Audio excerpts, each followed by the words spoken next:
짠! 안녕하십니까 여러분들. 역사는 최태성.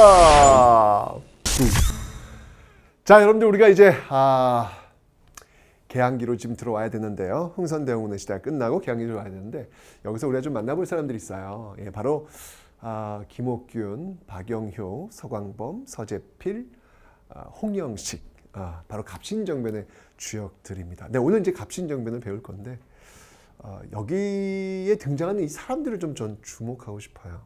이 사람들의 그 평균 연령이 몇 살이냐면 20대예요. 굉장히 젊죠. 그러니까 지금으로 본다면 한 100여 년 전 신세대들이다 라고 생각하시면 될 것 같습니다. 여러분도 신세대잖아요. 그죠? 그러니까 지금 시대의 신세대, 그러니까 그 100여 년 전 신세대들을 지금 저는 이야기하고 있는 겁니다. 한번 비교해 보자고요. 우리와 100여 년 전 그들과. 그들은 이제 꿈이 있었어요. 어떤 꿈이 있었냐면 굉장히 빵빵한 집안 자식들이에요. 금수저. 금수저 집안 자식들이라고 보면 돼요. 그냥 가만히 있으면 먹고 사는 게 다 해결될 수 있는 그런 사람들이었는데 그들이 정변을 일으킵니다. 이유는 딱 하나였어요. 꿈이 있었기 때문에. 어떤 꿈이었냐면 우리 뒤에 오는 사람들한테만큼은 양반 나타났다고 해서 우리 아이들이 급신 90도로 이 고개 숙이면서 인사하는 그런 시대 아닌 누구나 다 같이 손잡고 뛰어놀 수 있는 그런 평등한 사회를 꼭 물려주고 싶다는 꿈. 그 꿈으로 그들은 자신의 청춘을 내놓았던 것이죠. 보시면 알겠지만 김옥균은 갑신정변을 일으키고 나서 10년 뒤에 결국 총에 맞아 죽고요. 중국에서 죽습니다. 그리고 홍영식 같은 경우에는 그 갑신정변이 일어났던 그 순간, 그 현장에서 3.1천하라고 하는데 거기서 결국 칼에 맞아 죽게 되고 나머지는 결국 일본으로 쫓기듯 도망가게 됩니다. 결과가 너무 안 좋아요. 그죠? 그들 꿈은 그럼 의미 없는 걸까? 의미 없는 걸까? 100여 년 전 3.1천하로 실패했던 그들의 꿈은 의미 없는 걸까? 아니라는 거죠. 왜? 그들이 꿈꾸고 주장했던 그것을 우리는 지금 현실로 안고 있는 겁니다. 그들이 그렇게 외치고 주장했기 때문에 지금의 우리 모습들이 있다는 것이죠. 그렇기 때문에 그때는 비록 실패했다 할지라도 그들이 외쳤던 그 꿈은 의미가 있었던 것이고 그들이 그렇게 외쳤기에 우리가 지금 누릴 수 있는 이 현실을 조금 더 앞당겨서 현실로 만들어낼 수 있지 않았을까라는 그런 생각이 듭니다.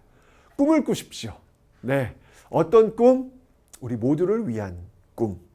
그런 꿈을 꿀 수 있는 그 사람들을 한번 만나보도록 하겠습니다.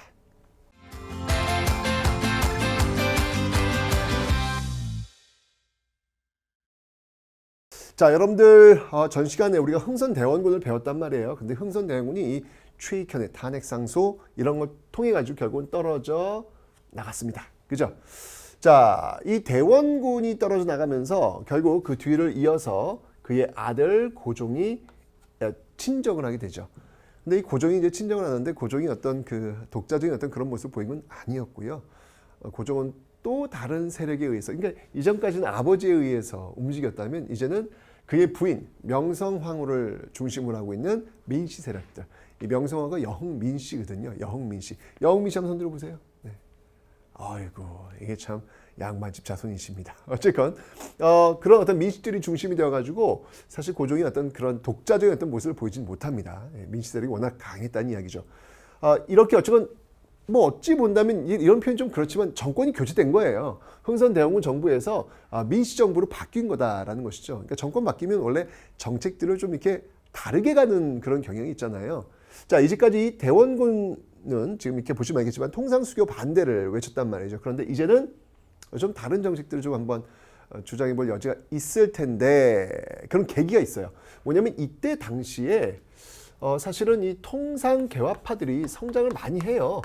예, 그 이전과 또 다른 분위기가 지금 나타나고 있다라는 것이죠. 이 통상개화파가 상당히 많이 성장합니다. 대표적인 인물을 한번 들어봐라 라고 한다면 바로 박규수. 박규수 왜 이렇게 많이 나오지?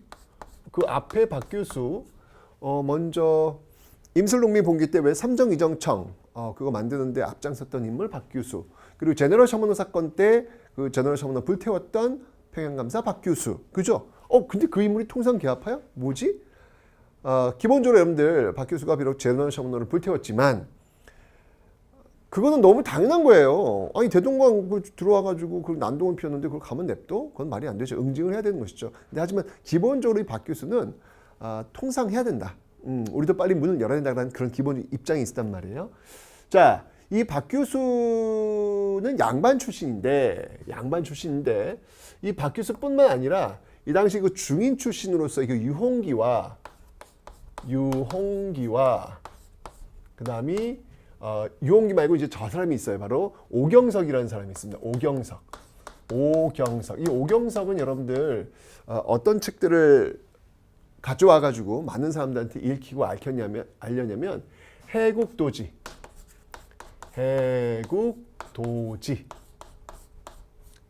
그다음이 영환지략.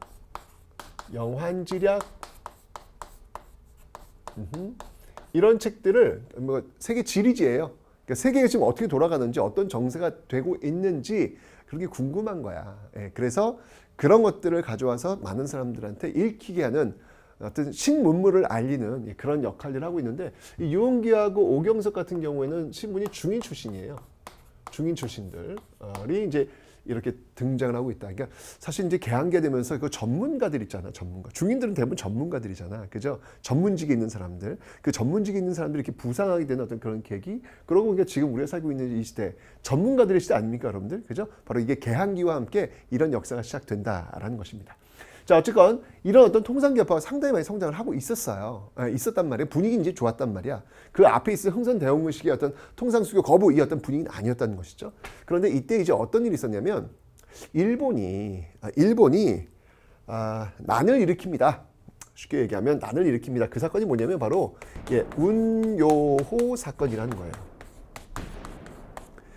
1875년 이 운요호 사건을 일으키게 되는데 75년도에 운요 사건이 이렇게 되는데 이 운요 사건이 일어났던 곳은 어디였냐면 강화도입니다. 역시 이제 강화도인데 이 운요 사건을 왜 일으켰는지를 한번 좀 살펴볼 필요가 있다라는 것이죠. 그 이유는 뭐냐면 그 원인들 중에 하나는 뭐냐면 서계라는 게 또 이제 문제가 돼요. 서계라고 하는 건 뭐냐면 외교 문서인데 이 외교 문서의 내용이 뭐냐면 일왕, 그러니까 일본 천황을 어떤 식으로 우리가 지금 이야기하고 있는가 에 대해서 일본 측이 천황이라고 불러라 뭐 이런 식으로 이제 얘기를 하는 것이죠. 이거 말도 안 되는 소리를 하고 있어 라고 하면서 우리는 그렇게 안 한다. 이전까지 그렇게 안 했는데 왜 또 갑자기 너희들 그러냐 라고 하면서 그 외교 문서에 대한 어떤 그런 반발이 있었어요. 이에 대한 어떤 반발 속에서 일본은 용서할 수 없다. 건수 잡으려고 하는 것이 뭐 이렇게 되면서 이때 이제 일본 내에서 들고 일어났던 그 이론이 뭐였냐면 바로 한국을 정벌하자. 이게 바로 정한론이라는 겁니다. 이런 어떤 그 배경의 맥락 속에서 나타났던 사건이 바로 이 운요 사건. 어디다? 바로 이 강화도에서 일어나게 된 것이다라는 거예요.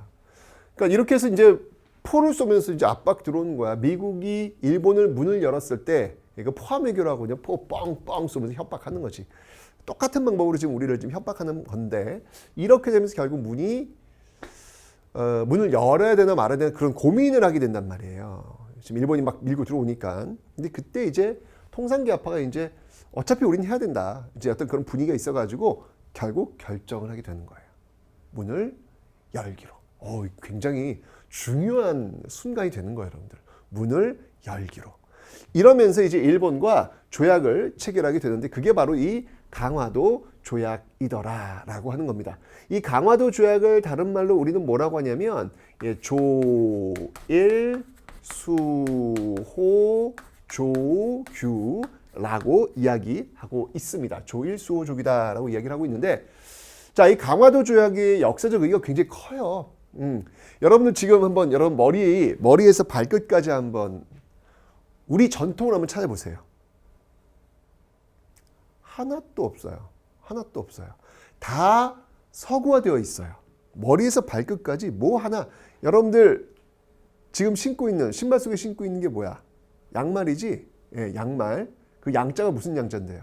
서양 양자예요. 서양 버선이라는 거예요. 서양 버선. 그래서 양말이에요, 여러분들. 원래 우린 버선이었잖아. 머리에서 발끝까지 모든 건 다 서양화되어 있는 그런 모습들. 과연 우리가 지금 언제부터 이렇게 변했을까? 우리의 전통을 언제부터 우리는 이렇게 다 지워나갔을까? 언제부터였을까? 바로 이 강화도 조약. 그게 중요한 거예요, 여러분들. 어찌 보면 지금 우리 모습의 어떤 출발점이 되는 시기가 바로 이 강화도 조약부터 출발한다라고 보시면 되는 거예요. 우리가 드디어 자본주의의 바다에 발을 담그게 된 역사적 사건이 바로 이 강화도 조약이다라고 하는 것입니다. 자, 이 강화도 조약 내용을 한번 살펴보면요. 자, 일단 일본이 이런 내용을 들어놓고 있어요. 조선은 어떤 나라다? 예, 조선은 자주국이래. 오, 뭐야? 오호, 일본이 또 이렇게 또, 우리를 또 봐주는 거야? 아니요. 다 이유가 있어요. 우리나라가 이 자주국이라고 하는 이 조항을 그렇게 넣었던 이유는 뭐냐면, 바로 청의 종주권. 청나라가 바로 조선을 조정한다 라고 하는 이 청의 종주권을 부정하기 위해서. 왜 그래야 청과 지금 이 조선의 관계를 떨어뜨려 놔야 일본이 이 조선을 마음대로 뭔가를 할 수 있을 거 아니에요. 그죠? 근데 청과 이 조선의 관계가 너무 끈적끈적한 거야. 이걸 좀 끊어놓을 필요가 있겠다라고 해서 조선은 자주국이다. 이제 이런 문구가 들어가 있는 것이고. 자, 문을 열어! 문을 열어! 개항의 문을 열어! 네, 어디였냐면 바로 부산. 부산이 제일 먼저 문을 열게 되는 겁니다. 자, 부산이 문을 열고요. 그 이외에 또 두 군데를 더 열어라. 네, 두 군데를 더 열어라. 라고 하는데요. 원산이요. 원산이 80년대. 원산이 80년대 문을 열고요. 그 다음에 이제 인천이 83년도에 문을 열게 됩니다. 참. 특히 이제 인천 같은 경우 여러분들 놀랍지 않습니까? 이 당시 굉장히 작은 그 항구였거든. 그 항구가 이때 이제 처음으로 문을 연 거야. 세상을 향해 문을 연 거야. 처음으로 저거. 이제 여기로 이제 외국 배들이 들어올 수 있는 그 문을 연 거야. 근데 여러분들 어때요 지금? 그 인천이 이제 세계로 뻗어나가고 세계인들이 들어오는 그런 관문이 됐잖아요. 인천국제공항이라고 하는 어떤 그 역사의 출발이 바로 이 강화도 조약부터 출발한다는 겁니다.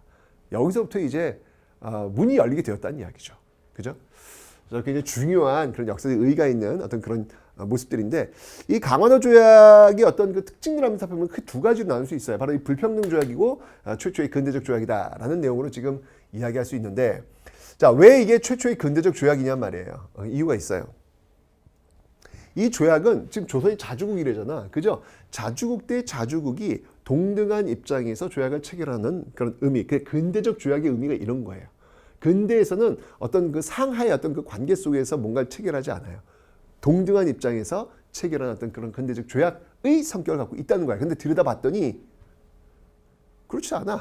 불평등해. 그래서 이제 불평등 조약들이 이제 나온다는 얘기죠. 자, 어떤 내용들, 어떤 불평등이 있는지 한번 살펴보도록 하죠. 자, 우선 여러분들 이 불평등의 가장 핵심적인 내용 중에서 대표적인 게 뭐가 있냐면 바로 해안 측량권이라는 게 있습니다. 해안 측량권이라는 게 있어요. 이거 굉장히 불평등한 거죠. 왜냐하면 아니 우리나라의 해안선을 왜 지네들이 마음대로 측량을 해요? 이건 여러분 내 몸을 내가 허락도 안 했는데 누가 만지게? 말도 안 되는 거죠, 여러분들. 그죠? 딱 이런 말이에요. 해안 측량권은. 불평등하다는 얘기죠. 나중에 이제 이런 해안선 쫙 측량한 다음에 우리나라 침략할 때 배가 들어올 수 있는 길 이런 것들을 확보할 수 있는 어떤 그런 거 아니겠습니까? 주면 안 되는 거였죠. 자, 그 다음에 또 이제 뭐가 있냐면 영사재판권이라는 게 있어요. 영사재판권. 다른 말로 이야기한다면 이건 이제 좀 쉽게 얘기한다면 치외법권이다. 치외법권이다. 이렇게 이제 표현할 수 있겠죠. 그러니까 이거예요. 부산, 원산, 인천 문 열었어. 문 열었는데 일본 상인이 조선 상인을 때렸어. 그럼 어떻게 해야 돼? 일본 상인을 잡아가지고 우리나라 법에 의해서 혼을 내줘야죠. 법이 있으니까, 우리나라 법이 있으니까. 이거 우리나라니까. 그런데 그걸 못하게 하는 거예요. 일본인은 일본 재판관이 재판한다. 팔은 안으로 굽을 거 아니야. 그죠? 이건 말이 안 되는 거거든요. 이런 내용들이 지금 다 들어가 있는 거예요. 이런 내용들이 바로 이제 불평등한 그런 내용들을 지금 담고 있다라고 지금 이야기를 하고 있는 것이죠. 근데 사실 이런 불평등한 그 조약들을 OK란 이 정부도 역시 문제가 있는 거예요, 사실은요. 그러니까 뭘 잘 몰라. 그러니까 지금 이 조선 같은 경우에는 이 근대적 조약이라는 걸 한 번도 맺어본 적이 없단 말이에요. 근데 일본 해봤잖아. 미국하고도 해보고 다 해봤다는 경험이 있단 말이에요. 근데 우린 해본 적이 없으니까 이게 그저 옛날 그 일본이 우리와 어떤 그 조약, 약조를 맺었던 그런 연장선. 너희들이 지금 외구들이 와가지고 쌀 좀 달라고 알았어. 그럼 쿼터 줄게. 너희 쌀 좀 가져가. 뭐 옛날에 해왔던 뭐 삼포 계약 뭐 이런 느낌으로 지금 받아들이고 있다는 이야기죠. 자, 그런데 여기에 이제 여러분들 어떤 조항은 하나 안 들어간 게 있어요. 그게 뭐였냐면 이 최혜국 대우. 이 최혜국 대우의 조항은 들어가지 않습니다. 이게 무슨 말이냐면 이 최혜국 대우라고 하는 것은 자동 업그레이드 규정이에요. 그러니까 일본이 이걸 주장했어. 최혜국 대우 넣어달래. 만약에 우리가 다른 나라랑 나중에 조약을 체결해. 근데 그 다른 나라 조약 속에서 굉장히 아주 좋은 조건이 들어가 있어. 그러면 우리도 자동으로 여기에 플러스 돼서 그와 상응하는 그런 조건을 달라는 얘기예요. 이게 바로 최혜국 대우야. 최혜국 대우 조항이 들어가면 자동으로 이렇게 계속 업그레이드가 되는 것이죠. 근데 이제 우리는 그거죠. 아니, 우리는 너네들하고만 이렇게 조약하지 다른 나라들하고는 할 이유가 없어.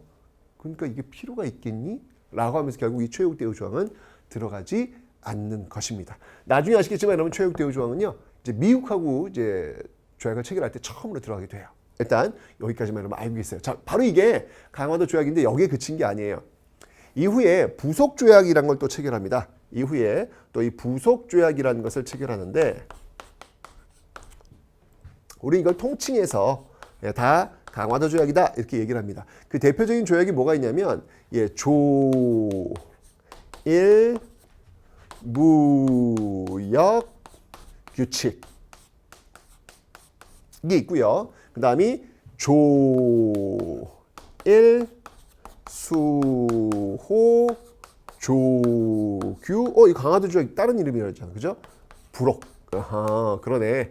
이게 다 지금 부속 조약이구나라는 걸 알 수 있어요. 자, 그러면 이런 조약들을 체결하면서 나타나게 된 결과들은 어떨까라는 것들을 한번 좀 살펴보도록 하겠습니다. 먼저 조일무역 규칙.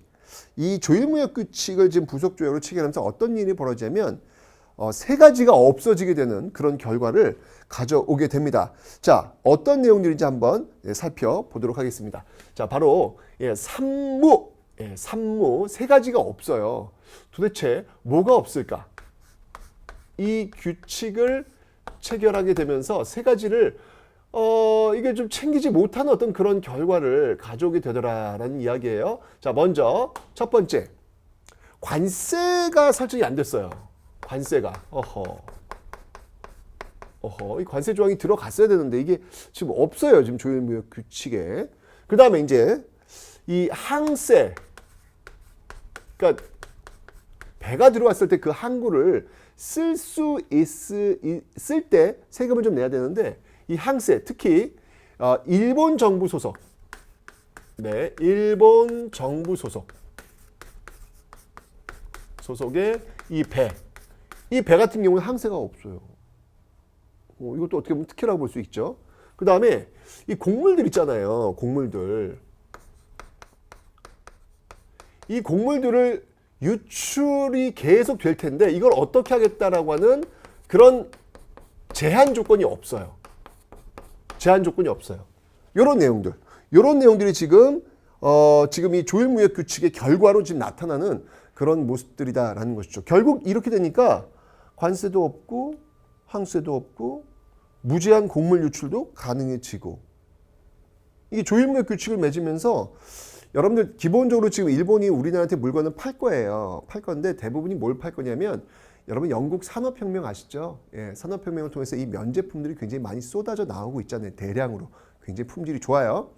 그게 굉장히 값싸게 일본을 통해서 우리나라에 들어올 거예요. 그리고 일본은 그거 팔아가지고 뭘 가져갈 거냐면 쌀을 가져갈 거예요. 즉 쌀과 면의 교환 시스템이 이제 형성이 되는데 중요한 건 뭐냐면 면제품이 영국산 면제품 얼마나 좋아. 그죠? 메디 인 잉글랜드야. 얼마나 좋아. 좋으니까 우리나라도 기본적으로 면제품을 만들고 있는데 이게 상대가 되질 않아요. 그 공장들 기계공업에서 쫙 뽑아 나온 것과 손으로 한 땀 한 땀 만드는 게 이게 경쟁이 되겠냐고요. 그죠? 그러면 우리나라 이 면제품 산업을 발전시키기 위해서 뭔가 기간이 필요할 거 아니에요. 경쟁을 하려면. 그 기간을 확보하기 위해서 뭘 설정해야 되는 거야? 영국산 면제품에 관세를 때려야 된다고요. 그래서 비싸게, 아주 비싸게 팔릴 수 있는 그 환경을 만들어줘야 우리가 발전할 수 있는 그 기간을 확보할 거 아니야. 그 관세는 중요하단 말이에요. 근데 관세가 없다는 말이에요. 지금 여기에.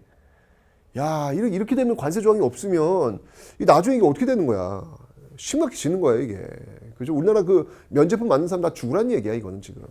게다가 곡물 유출. 자, 지금 면을 팔고 쌀을 가져가는 건데 이 쌀을 가져가는데 뭐 어떤 조항이 있어야 되니까 얼마까지 가져간다, 오랜 뭐 이런 내용이 있어야 되니까 그게 없어요. 없으면 쌀은 계속 유출될 거 아니야. 쌀이 계속 유출되면 우리나라 사람 먹을 쌀이 부족할 거 아니야. 그럼 어떻게 돼? 쌀값은 폭등할 수밖에 없는 것이죠. 이런 문제점들이 지금 나타날 수 있는 그런 여지들을 지금 남겨놓은 것이 바로 이 조일무역규칙의 결과물들이다라는 겁니다. 그 다음에 조일수호조규 부록을 볼게요. 자, 이 조일수호조규 부록에서는 계양장 있죠? 이 계양장. 네, 부산, 원산, 인천. 자, 여기에서 이제 무엇을 할 것인지 뭐 이런 것들이 좀 정해져 있는데 여기서는 여러분들 와우 놀랍게도요. 예, 일본 화폐를 사용할 수가 있어요. 오호. 일본 화폐를 쓸 수 있대. 부산에서 여러분들 곤방와 와타시노 머니 데스 하고 일본 돈을 줘. 고래가 니폰 머니 데스. 일본 돈을 줘. 그럼 이걸 지금 받아요, 안 받아요? 안 받잖아요, 지금요. 그죠? 뭐 신용카드는 받겠지만 왜 우리나라는 일본 돈이 통용되지 않으니까. 근데 이게 가능하도록 만들어왔다는 얘기예요. 부산 원산 인천에서는. 그죠? 좀 이상하지 않아요, 여러분들? 좀 이상해. 이런 지금 내용들이 들어와 있는 거예요. 그 다음에 또 이제 뭐가 있냐면 개항장 무역이라는 게 개시가 될 거 아닙니까? 개항장을 열었으니까. 그죠? 이 개항장 무역이 열렸는데 자, 이게 지금 어떤 의미냐면 이 개항장 무역은 지금 바로 이 개항장 안에서만 무역을 하도록 만들어 놓은 거예요. 즉 내지 무역은 금지해놨어. 내지 무역이 뭐냐면 개항장을 벗어나서 내륙으로 들어와서 무역하는 것은 금지해놨다는 얘기예요. 개항장 안에서만 지금 무역을 하는 거야. 예를 들면 이런 거예요. 자, 지금 이렇게 있으면 여기에 일본 상인이 들어와. 일본 상인이 이렇게 들어와요. 와타시와 니혼진 데스. 네, 이렇게 일본 상인이 들어와. 들어오면 이게 이제 개항장이라고 하면 동서남북으로 심리예요. 심리 밖으로는 못 나가요. 딱 심리를 딱 정해져 놓은 거야. 그럼 요게 이제 딱 예를 들면 여기 개항장이에요. 요게. 여기 이제 개항장이라고 해봅시다. 요게 심리야. 여기 이제 이 일본상이 움직일 수 있는 요 심리라고 한번 딱 규정을 한번 해볼게요. 여기를 벗어날 수가 없어. 그러면 물건을 누구한테 팔아야 될까? 물건을 요 경계선 밖에 있는 우리나라 전통 상인들. 뭐 예를 든다면 뭐 보부상이라든지 아니면 객주라든지 이런 상인들에게 물건을 어떻게 해야 돼요? 물건을 넘겨야 되겠죠. 그래서 이 보부상과 객주가 물건을 가지고 내지로 들어가서 물건을 팔겠죠. 요런 형태란 말이에요. 요런 형태를 우리는 개항장 무역이다라고 이야기를 하는 거예요. 그러니까 내지로 못 들어가. 내지로 들어가는 보부상과 객주들이 이들의 물건을 받아서 들어갈 수밖에 없는 그런 모습들이 지금 나타나고 있다라는 겁니다. 아시죠, 여러분들? 자, 이렇게 해가지고 지금 이제 우리는 어째 문이 열렸는데 지금 보아하니 이게 지금 조약이 조금 이상해. 뭔가 지금 우리한테 상당히 불리한 형태로 지금 이게 좀 조약이 체결되었구나라는 걸 알 수 있죠. 네, 뭐 맞습니다. 이런 건 불리하게 체결했던 우리의 어떤 잘못도 분명히 있다는 거 인지하고 있어야 돼요, 여러분들. 그냥 무조건 일본 나빠! 이렇게 얘기하면 안 된다는 얘기죠. 이런 어떤 국제 정세 같은 것들을 잘 파악하지 못한 상태에서 이렇게 조약을 맺다 보니까 이게 이제 나중에 굉장히 심각한 문제가 발생한다는 얘기죠. 조약 잘 맺어야 된다는 얘기예요. 여러분 지금 우리 신문상에 벌써 뭐 FTA니 뭐 이런 조약 맺잖아요. 이게 여러분들 어떤 느낌으로 와닿아요? 아무 느낌 없죠. 네, 영혼이 없죠. 그냥 그런가 보다. 뭐 이러죠. 이게 굉장히 우리 삶 속에 영향을 많이 미치는 거예요. 그 조약을 맺고 나서 10년, 20년 뒤에 우리의 삶이 굉장히 많이 바뀌어지는 겁니다. 그래서 여러분 주목하시고 잘 들여다봐야 돼요. 어떤 내용이 있는지 그리고 그것이 내 삶에 어떤 영향을 미치는지를 잘 들여다볼 필요가 있다는 얘기예요. 좀 극단적인 얘기지만 강화도 조약은 아주 좀 작게 일본과 통상을 하기 위해서 문을 열었을 뿐인데 결국 그 작은 틈이 점점 벌어져서 결국 우리는 식민지가 되는 그런 아픔을 우리는 이제부터 경험하게 될 겁니다. 그래서 여러분들 조약은 정말 잘 들여다볼 필요가 있겠다라는 그런 생각이 들어요. 오케이? 자, 이렇게 문이 열렸습니다. 자, 이제 어떻게 해야 될까요? 문이 열렸으면 이제 크게 두 부류로 나누지 않을까? 빨리 받아들여야지 라고 하는 쪽과 있을 수 없다. 문을 닫아라. 반대한다. 이렇게 나오겠죠. 그죠? 사람 사는 건 똑같거든. 자, 과연 강화도 조약으로 문이 열린 상태에서 어떤 모습들이 나타날지 그 유형들 한번 살펴보도록 하겠습니다.